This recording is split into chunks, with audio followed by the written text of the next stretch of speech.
So I'm going to give you a brief overview of the individual pedals that I'm currently using on my board, and the function, the order of the pedals that I've done as well.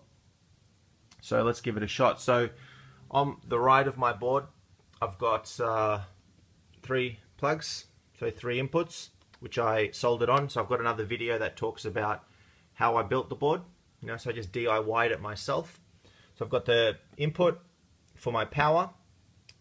Okay, I'm using a 1-spot power adapter for this, and I've also got another input that I can add a second power if I need to power it. And then I've got my 3 inputs. Okay, so my input, sorry, not my 3 inputs, my input and 2 outputs. Okay, the 2 outputs there. All right.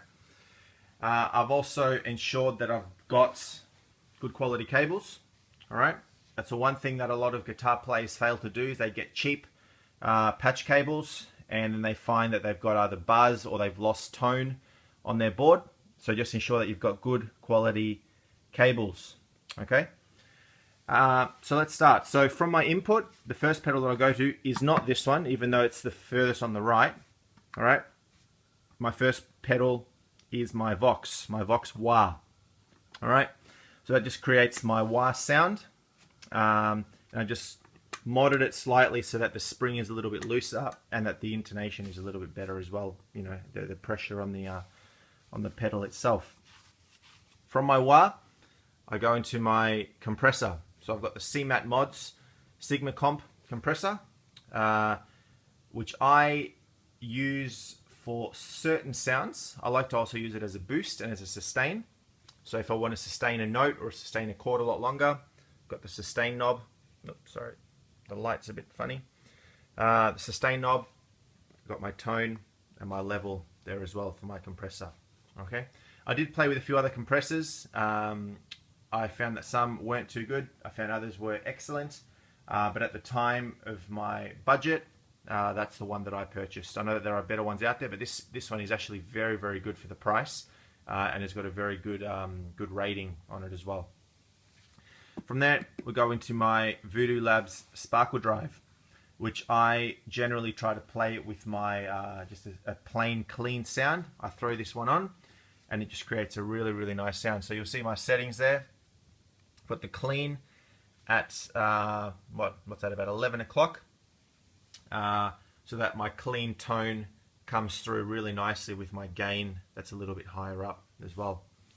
From there, we go into Tube Screamer TS808. It hasn't been modded. That's my next thing, is I want to get this puppy modded. But at the moment, I've just got the overdrive a little bit lower for me, for my current settings. But occasionally I will chuck that one up if I want a bit more of a grunt. But for most of the stuff that I play, that's the sort of setting that I like. Okay, so that's for my secondary distortion. Most of the time I will play the Tube Screamer, the Sparkle Drive and the Tube Screamer together to just create a much fuller, nicer sound. And as well, my clean does come through a little bit, which is really nice. We go into my Rat distortion. So that is my really big distortion. It's a lot more dirty. I use that a lot for my leads, and for, I guess, if I've got a song that has a lot of dirt in it, like a real rocky sound that I want to achieve, I use that. Great pedal as well. Okay. From my Rat, I then go all the way to my Ernie Ball volume. Okay. Now the reason I've put it down on my chain is that I found that my tone was being sucked a lot if I had it earlier in my chain. So after my distortions, I've put it, and I find that I've got a lot better tone. It hasn't sucked as much tone, and it creates a much nicer sound, I think, for my swells when I'm using my distortion as well. Alright, so it's swelling the distortion sound that's before, as opposed to the distortion sound being after if I had it earlier in my chain. Okay. Out of the back is a tuner out, which goes into my Polytune. The reason I've done that, even though the pedal itself is a true bypass, I like to have the pedal always on. Okay, so I can always see my my tuning. Okay, so that's the TC Electronic Polytune Mini. fantastic little pedal, smallest pedal at the moment that's out on the market for your tuner, and it's just great. All right. So from my volume, we go into the, where are we going? We're going into this one. No, into the microamp. Excuse me. We're going into the microamp, which I use as a boost.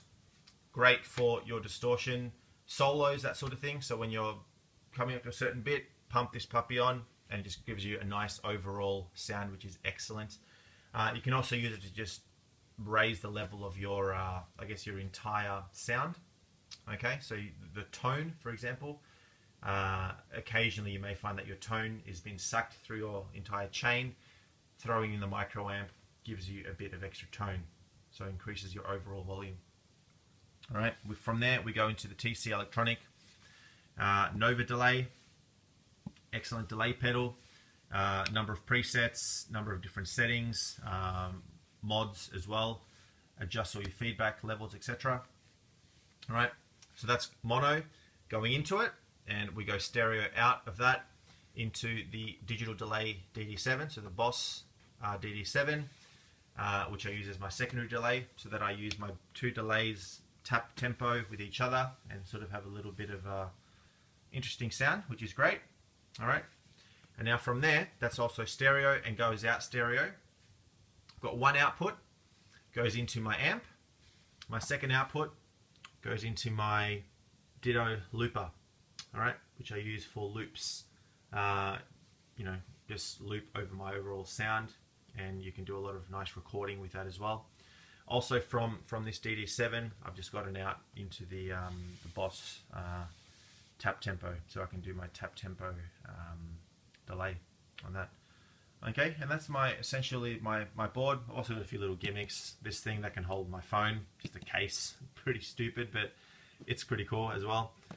Headphones, and I've got my just picks there as well. All right, so that is my pedal board at the moment. Thanks.